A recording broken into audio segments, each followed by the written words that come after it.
So, you're about to go to your first tabletop convention. Congratulations! And you thought you were just gonna stroll up in there with no information whatsoever? Oh, you sweet summer child. Here are the top 5 things that you need to know before you go to your first tabletop convention and why. Also stick around to the end for a bonus pointer that may save your entire con experience. Step 1.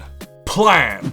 Well, I didn't say that we wouldn't be covering the obvious things too. There are several things that you should think about planning before you decide on which convention should you go to. There are tons of different conventions, different sizes, different lengths of time that they go on for. You should do your research into which ones suit you the best for the amount of time that you want to spend there, the size of the convention, or even more importantly, the distance that you need to travel.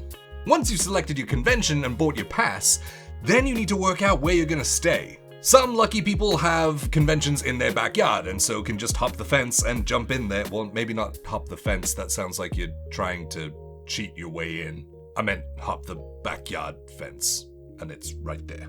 Scratch that. Some of you may just be able to go down the road and it's right there, so you can stay at home. Most people, however, will be traveling from out of town, and so you need to find out where you're going to stay. Be this a hotel, motel, Holiday Inn. I couldn't resist. But seriously, look at the convention hotels, work out what's gonna fit your budget. Maybe you wanna choose an Airbnb. If so, I would book as far in advance as possible. That way you'll get the cheapest rate. So you know where you're staying. Now how are you getting there? Driving, trains, buses, or flights? These are all logistics that you want to think about and plan well ahead because you don't want to be caught without a mode of transport to get you to the convention in the first place. Step 2. Research. There's so much to do at every convention, be it people that you want to meet, friends that you want to meet, online friends that you've never met before that you want to meet. There's a lot of meeting. There's also going to be a ton of brands and booths and things that you definitely don't want to miss out on.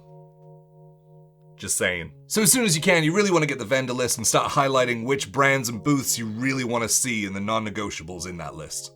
Other than the actual convention floor, there's also a ton of playtests, open games, there's panels, there's live plays, seminars, all kinds of activities to keep you super busy the entire weekend. So again, you really want to research which ones you definitely don't want to miss out on. Also, I would check when you can register for these events. Some aren't available until the day of the event, but some you can book in advance. And so if you can book in advance, then you are basically guaranteeing that you're actually gonna be at the thing. You ain't gonna miss out. Step 3, food and water. Now I know this seems asinine, obviously you need food and water.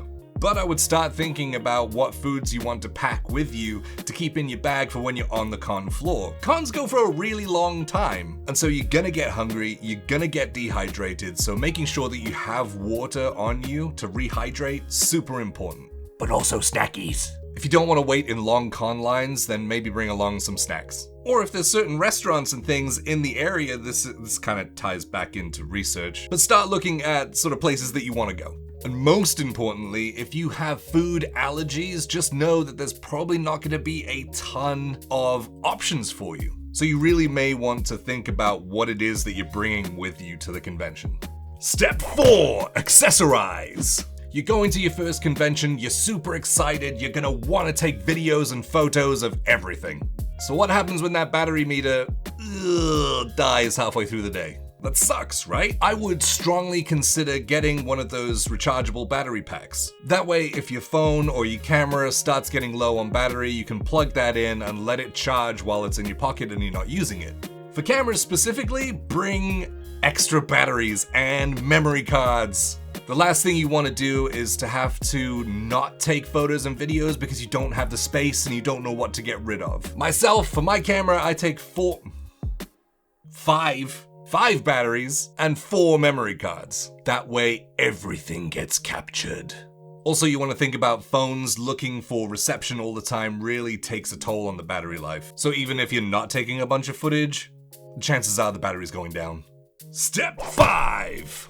Comfortable clothing and shoes. The last thing you want, I'm pretty sure I've said that like several times already, but whatever. The last thing you want is to be on the con floor for 8-9 hours at a time and just be uncomfortable. Convention floors are hard, they're going to wear on your feet, there's a lot of standing, there's a lot of walking. Make sure you wear clothes that you're going to be comfortable in for a long period of time. Shoes kind of being in a separate category, make sure that you can walk long distances in them. Do not wear brand new shoes. I just thought of that.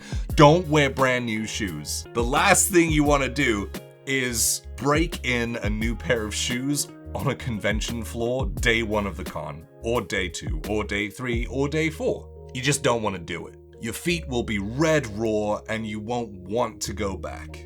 And as promised, the bonus round! Even though it's not a Comic-Con, TTRPG conventions still host a lot of cosplayers. Some people cosplay as their own characters and others cosplay as famous gaming characters. And most of those come with weapons. If you're planning to come to a TTRPG convention in cosplay, make sure you check the weapons and props guidelines. A lot of them are gonna straight up ban a lot of things that you would assume that would be okay to bring, and some might even have policies on masks, both character masks or medical masks. So double and triple check those guidelines, because if you show up and you're unable to wear your cosplay fully, it's really gonna affect your time. So if you've thought about everything that we've covered, then you should probably just go ahead and check this video right here.